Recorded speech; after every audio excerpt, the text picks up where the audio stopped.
ನಿಮ್ಮ ವಾಹಿನಿ. ಎಚ್.ಡಿ. ಕುಮಾರಸ್ವಾಮಿ ಗೆದ್ದ 1 ವರ್ಷದಿಂದ ಮಂಡ್ಯ ಜಿಲ್ಲೆ ಅಭಿವೃದ್ಧಿಯು ಶೂನ್ಯವಾಗಿದೆ. ಬಾಡೂಟದ ಕಾರ್ಯಕ್ರಮಕ್ಕೆ ಮಾತ್ರ ಹಾಜರಾಗುವ ಸಂಸದರು ಸುಳ್ಳು ಹೇಳುವುದೇ ಅವರ ಮನೆದೇವರಾಗಿದೆ.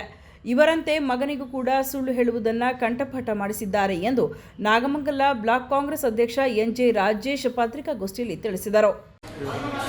450 ಕಾಂಗ್ರೆಸ್ ಸರ್ಕಾರದಲ್ಲಿ ಇವತ್ತು 50 ರೂಪಾಯಿಯನ್ನ ಏಕ್ದಮ್ಮು ಹೆಚ್ಚಿಸಿ 1000 ಚಿಲ್ಲರೆ ಹೋಗಿದ್ದಾರೆ. ಮತ್ತೆ ಪೆಟ್ರೋಲ್ ಬೆಲೆಯನ್ನು ಸಹ 2 ರೂಪಾಯಿ. ಯಾವಾಗ ದಿನನಿತ್ಯ ವಸ್ತುಗಳು ಜಾಸ್ತಿ ಆಗ್ತವೆ ರಾಜ್ಯ ಸರ್ಕಾರದ ತಾನಾಗಿ ಇಡೀ ದೇಶದಲ್ಲಿ ಹೆಚ್ಚಾಗ್ತವೆ.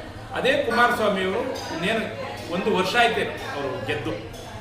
1 ವರ್ಷದಿಂದ ಮಂಡ್ಯ ಜಿಲ್ಲೆಯಲ್ಲಿ ಎಲ್ಲೂ ಕಾಣಿಸ್ಕೊಂಡಿಲ್ಲ. ಒಂದು ಬಾಡ್ನೂಟದಲ್ಲಿ ಪಾಂಡವಪುರದಲ್ಲಿ ಕಾಣಿಸ್ಕೊಳ್ಳೋದು ಬಿಟ್ಟರೆ ಒಂದು ಪ್ರೆಸ್ ಮೀಟ್ ಅನ್ನು ಮಾಡಿ ಕಾಂಗ್ರೆಸ್ ಮೇಲೆ ಯುದ್ಧವನ್ನು ಸಾರಿಸ್ತೀನಿ ಅಂತ ಈ 3 ದಿನದಲ್ಲಿ ಹೇಳಿದ್ರು.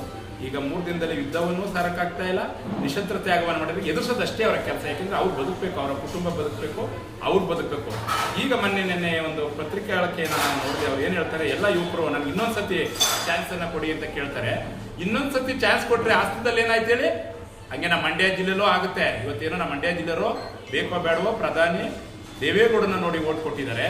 ಇದೇನಾದ್ರು ಇನ್ನೊಂದ್ಸತಿ ಆದರೆ ಅದರ ಮಂಡ್ಯ ಜಿಲ್ಲೆಯವರು, ಹಾಸನ ಜಿಲ್ಲೆಯವರು ಏನು ಅನುಭವಿಸಿದ್ರು ನಾವು ಸುಧಾ ಅದನ್ನು ಅನುಭವಿಸ್ಬೇಕಾಗ್ತದೆ.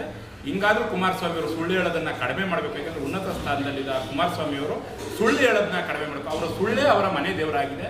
ಅವರ ಮಗನೂ ಸುಧಾ ನಾವು ನೋಡ್ತಾ ಇದ್ದೀವಿ. ಇನ್ನು ಚಿಕ್ಕ ಏಜು ಅವ್ರಿಗೂ ಸಹ ಸುಳ್ಳು ಅಂದರೆ ಅವರ ಮನೆ ದೇವರಾಗಿದೆ. ಇದನ್ನೆಲ್ಲವನ್ನು ಹೋಗಲಾಡಿಸಿ ಮತ್ತು ಬಿಜೆಪಿಯವರು ಮತ್ತು ದಳದವರು ಕೇಂದ್ರ ಸರ್ಕಾರದ ವಿರುದ್ಧ ಜನಾಂದೋಲನ ಮಾಡಬೇಕೇ ಹೊರತು ರಾಜ್ಯ ಸರ್ಕಾರದ ವಿರುದ್ಧ ಜನಾಂದೋಲನ ಮಾಡಬಾರ್ದು ಅಂತ ಈ ಪತ್ರಿಕಾಗೋಷ್ಠಿಯಲ್ಲಿ ನಾನು ಅವರಿಗೆ ವಿನಂತಿಯನ್ನು ಮಾಡ್ಕೋತೀನಿ. ಪತ್ರಿಕಾಗೋಷ್ಠಿಯನ್ನು ಉದ್ದೇಶಿಸಿ ಮಾತನಾಡಿದವರು, ಕೇಂದ್ರದ ಅರ್ಥವ್ಯವಸ್ಥೆಯಂತೆ ಬೆಲೆ ಏರಿಳಿತ ಆಗುತ್ತಿದೆ. ಕೇಂದ್ರ ಸರ್ಕಾರದಿಂದ ಗ್ಯಾಸ್, ಪೆಟ್ರೋಲ್ ಬೆಲೆ ಈಗಾಗಲೇ ಹೆಚ್ಚಿಸಿದ್ದು ಕೇಂದ್ರದ ವಿರುದ್ಧ ಬಿಜೆಪಿ ಮುಖಂಡರು ಮತ್ತು ಸಂಸದ ಎಚ್.ಡಿ. ಕುಮಾರಸ್ವಾಮಿ ಧ್ವನಿ ಎತ್ತುವುದಿಲ್ಲ. ಮಂಡ್ಯ ಅಭಿವೃದ್ಧಿಯ ಸಂಸದನಿಂದ ಶೂನ್ಯವಾಗಿದೆ. ಬಾಡೂಟದ ಕಾರ್ಯಕ್ರಮಕ್ಕೆ ಆಗಮಿಸುವ ಕುಮಾರಸ್ವಾಮಿ ಅವರು ಸುಳ್ಳುಗಳಿಂದಲೇ ರಾಜಕೀಯವನ್ನು ಮಾಡುತ್ತಿದ್ದಾರೆ ಎಂದರು. ಇವರ ಮಿತ್ರ ಪಕ್ಷವಾದ ಬಿಜೆಪಿ ಅತಂತ್ರವಾಗಿದ್ದು ಸ್ವಪಕ್ಷದ ಮುಖಂಡರಾದ ಯತ್ನಾಳ್ ರವರು ಯಡಿಯೂರಪ್ಪ ಹಾಗೂ ವಿಜಯೇಂದ್ರ ವಿರುದ್ಧ ಏಕವಚನ ವಾಗ್ದಾಳಿ ನಡೆಸುತ್ತಿದ್ದರು. ತುಟಿಕ್ ಪಿಟಿಕ್ ಎನ್ನದೇ ಕುಳಿತಿದ್ದಾರೆ. ಇಂತಹ ನಾಯಕರು ನಮ್ಮ ಪಕ್ಷದ ಗ್ಯಾರಂಟಿ ಯೋಜನೆಗಳು ಮತ್ತು ಅಭಿವೃದ್ಧಿ ಕೆಲಸಗಳ ಬಗ್ಗೆ ಮಾತನಾಡುವುದು ಎಷ್ಟು ಸರಿ? ನಮ್ಮ ನಾಯಕರಾದ ಡಿ.ಕೆ. ಶಿವಕುಮಾರ್ ಮತ್ತು ಸಿದ್ದರಾಮಯ್ಯರವರು ಸರ್ಕಾರವನ್ನು ಉತ್ತಮ ರೀತಿಯಾಗಿ ನಡೆಸಿಕೊಂಡು ಹೋಗುತ್ತಿದ್ದಾರೆ ಎಂದು ತಿಳಿಸಿದರು.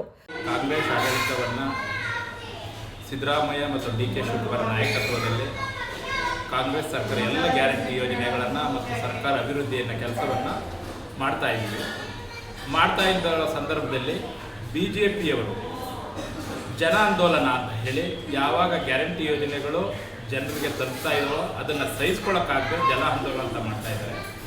ಯಾರು ಇವು ಲೀಡರ್ಗಳನ್ನು ಹೊರತುಪಡಿಸಿ ಯಾವುದೇ ಜನ ಅವರಿಗೆ ಸ್ಪಂದಿಸ್ತಾ ಇಲ್ಲ.